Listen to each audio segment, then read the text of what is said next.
This document contains a cover page, introduction, index, and Chapter 1 and Chapter 2. Now I show how to start a page number from Chapter 1.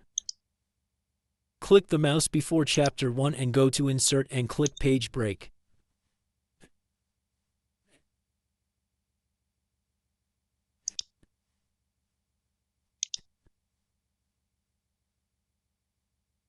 Go to Insert again and click Page Number. If you use these options, the cover page does not have a page number.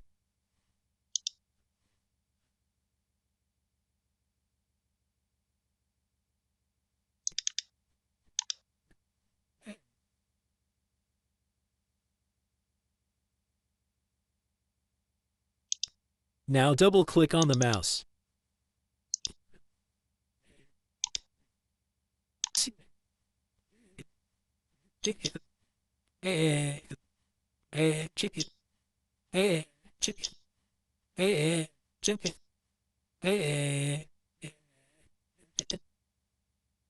Now page numbers start here.